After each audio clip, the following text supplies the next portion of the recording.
Welcome and welcome back. We're doing a review of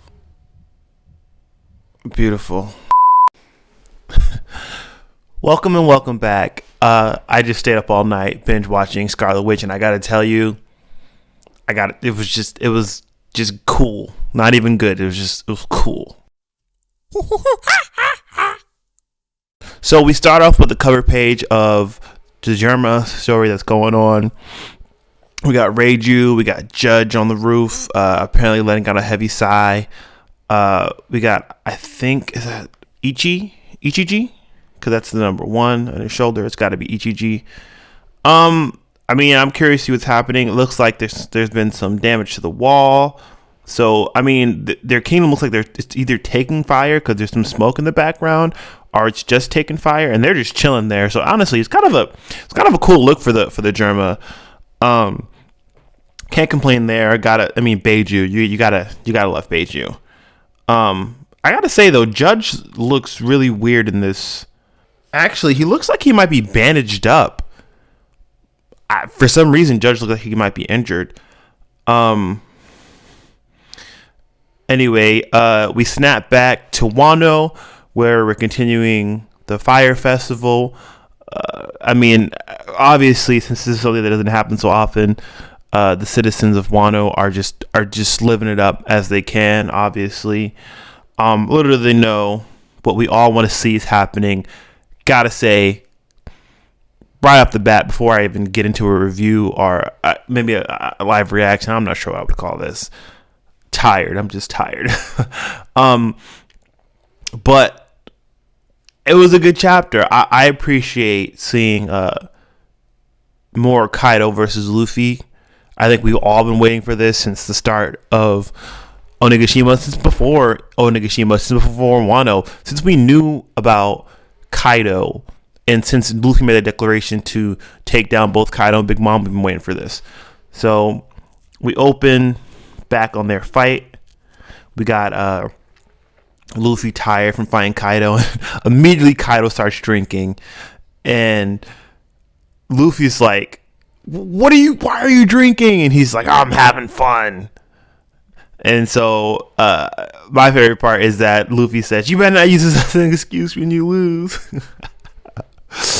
But it turns out Kaido has like a drunken master form, similar to how Rock Lee and Naruto has like a secret, if I get drunk I could beat you up skill set.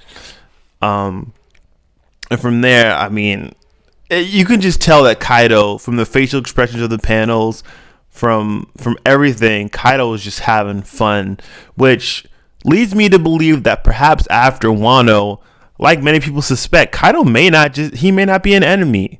If you consider what's been said in the story before, like Shanks and Kaido, they're not allies, but they're not going after each other on a regular basis. It seems like Kaido's whole purpose is just wanting a good fight. He even the introduction in the story to Kaido, the actual seeing him as opposed to the rumors about him, was him saying that he wanted a glorious death and he wanted to die in battle. He was jealous of Whitebeard for how he died. So it's nice to see Kaido actually having fun doing battle, He hasn't really had something like that since Odin, who actually was someone that overwhelmed him, and so it's nice to see that he's actually enjoying himself with Luffy. The issue is that I still feel like we haven't seen everything there is to see with Kaido. Anyways, moving along, Kaido attacks Luffy with a Ragnaroku, and sends Rubble down onto what looks like the live floor. Yeah, it's the live floor. Luffy is in pain. But Kaido is just loving it. I think something else, because this is my second read through of the chapter as I'm doing this video. Something else I appreciate is the different stages that Kaido goes through as he's fighting Luffy that I actually kind of forgot about.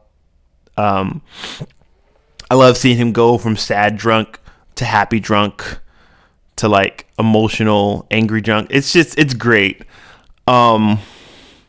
We continue on. We got Luffy claiming he has to keep his guard up, and just Kaido just letting his emotions pour out, which is a different side of Kaido. I'm still wondering when we might actually see Kaido's backstory.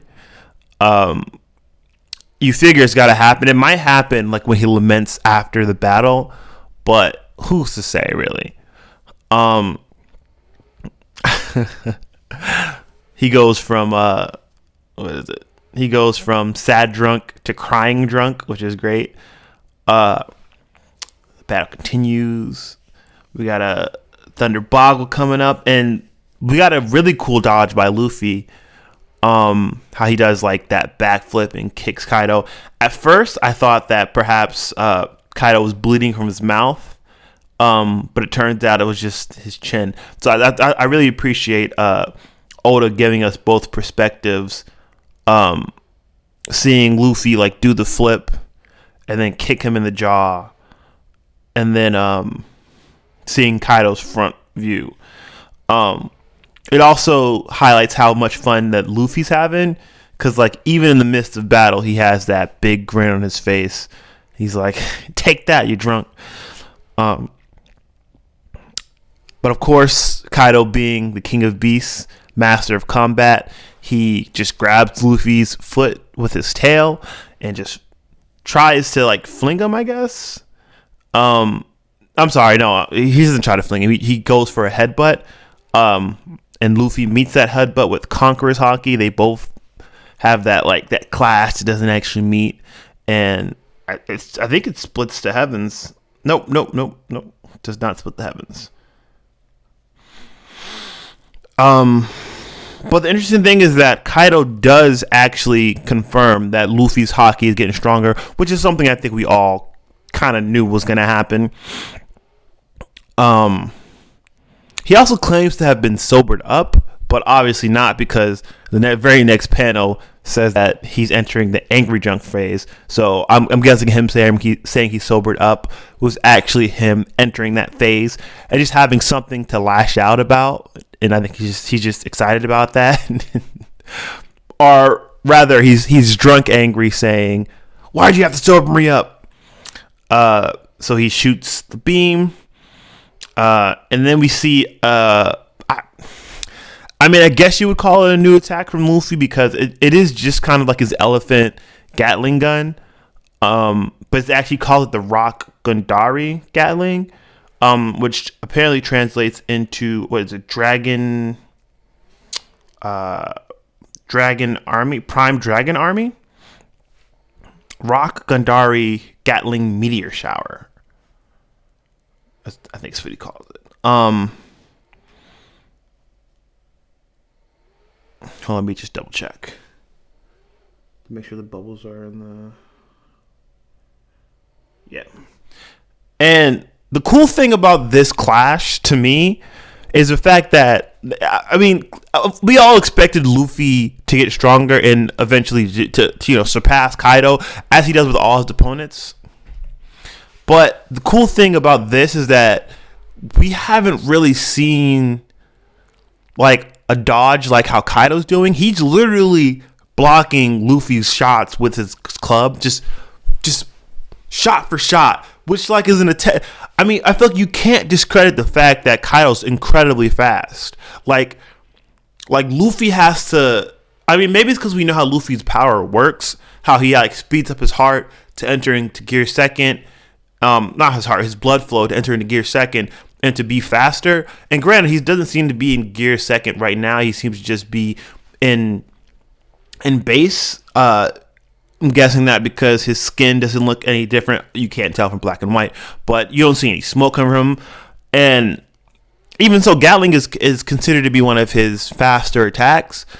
And so that the fact that Kaido can keep up with the Gatling, you got to give him speed feats for that. Like, it's even if it's not Snake Man, even if it's not gear second with pure speed, you got to give Kaido credit for being fast and being able to dodge Luffy's attacks with just his club.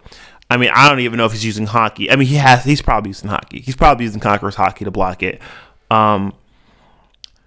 Anyways, after the clash, Kaido goes in for a swing of the club, and it looks like,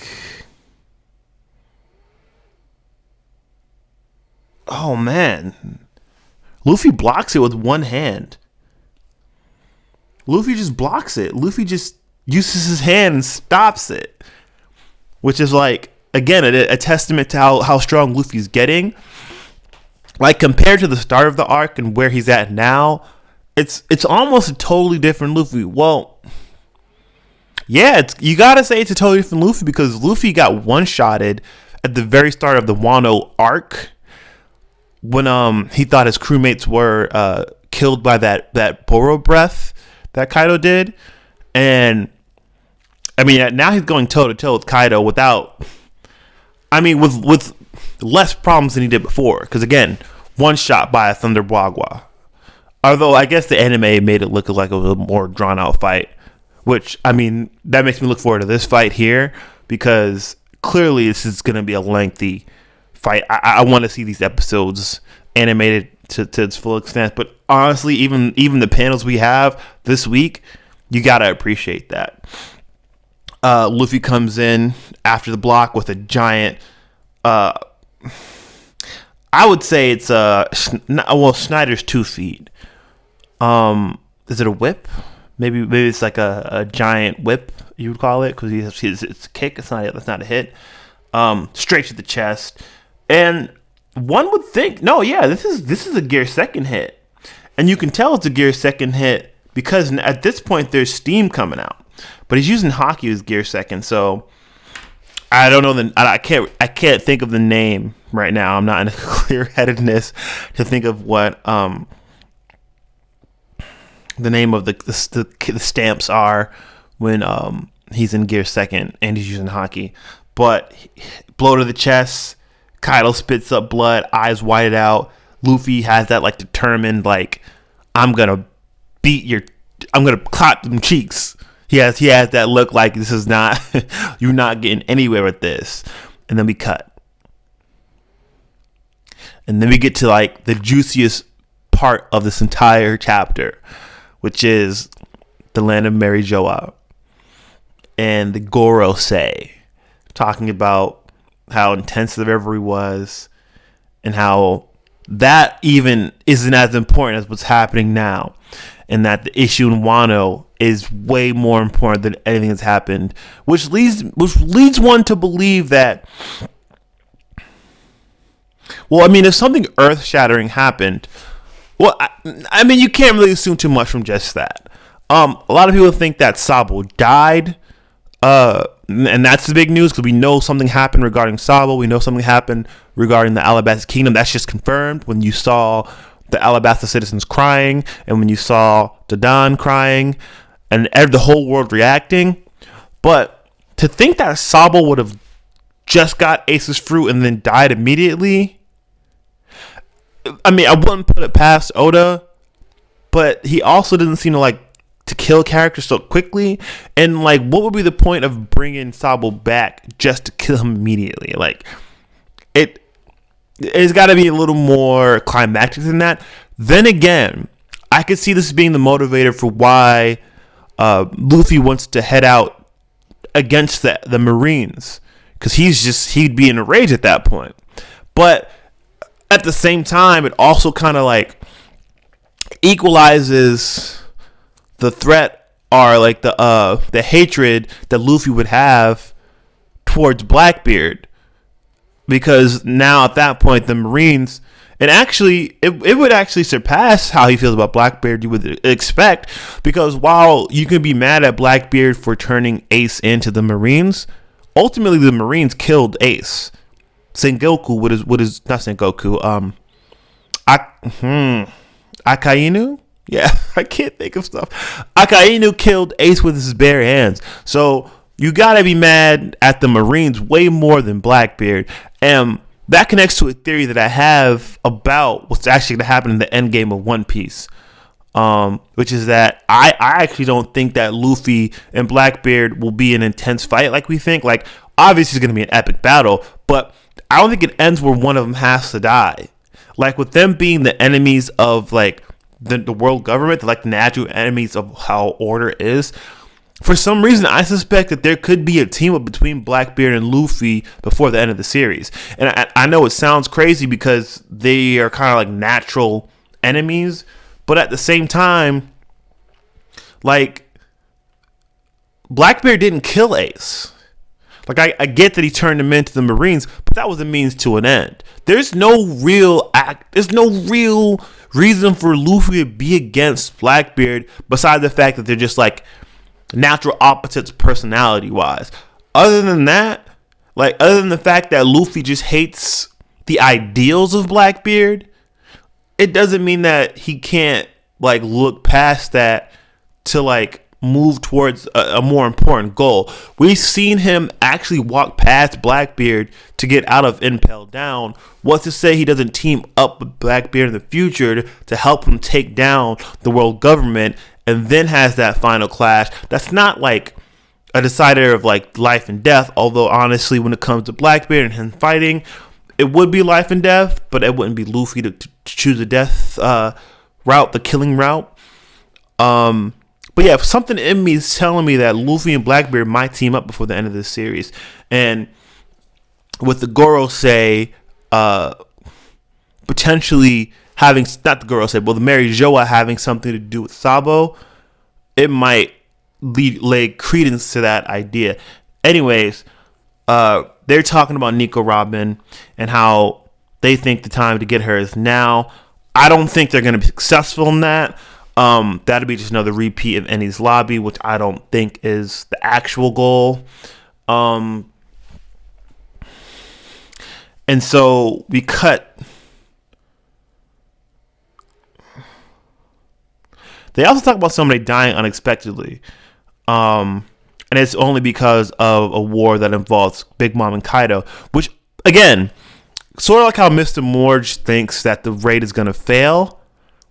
I actually think that this is a setup for their words to fail. Like, maybe no one dies, and if they do die, it's going to be it's not going to be how they think. It's going to be the unexpected death, quote unquote, will be through the worst generation to the old generation, not the other way around. We cut to the next panel, and we see the world government ships heading towards something, a giant shadow. And they're being suggested to hold. And then we cut back to the Gorosei talking about a fruit that's impossible. I'm going to read it word for word. That's impossible. The fruit is nothing but a legend now, even for us. It hasn't awakened for centuries.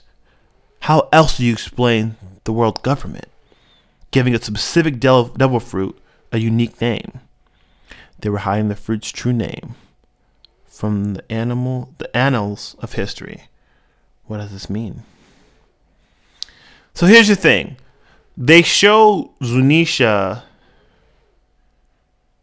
coming from the shadows. Is there somebody on Zoe, who has a devil fruit that we're not thinking about? I can't think of any minks that have a devil fruit. But I also don't believe that Zunisha is a devil fruit wielder. They were hiding the fruit's true name from the annals of history.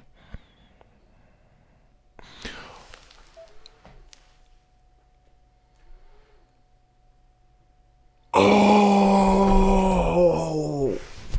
they're talking about Robin. The devil fruit they're talking about is Robin's fruit.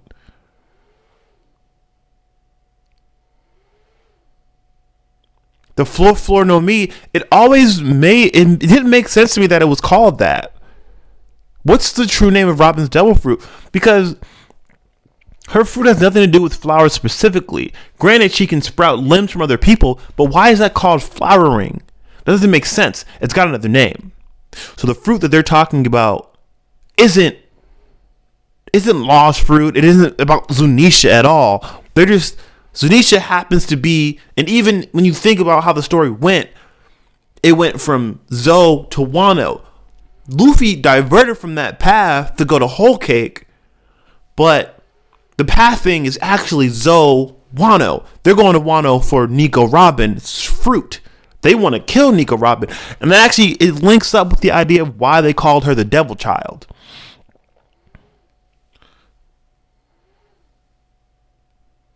That makes sense. That makes a lot of sense. So Nico Robin's fruit is the fruit they're talking about in these panels. Holy heck. I didn't even think about that till just now. And it makes so much sense. It makes sense because... And she ate that fruit when she was so young, too. Dag, she could be the reason why her whole society got wiped out. It doesn't have to necessarily be because they were, quote unquote, getting to the true history. They might have just wanted to kill Nico Robin. And they call her the Devil Child and gave her such a high bounty as a child when she was no threat because they wanted that fruit back. But what could be the true name of that fruit?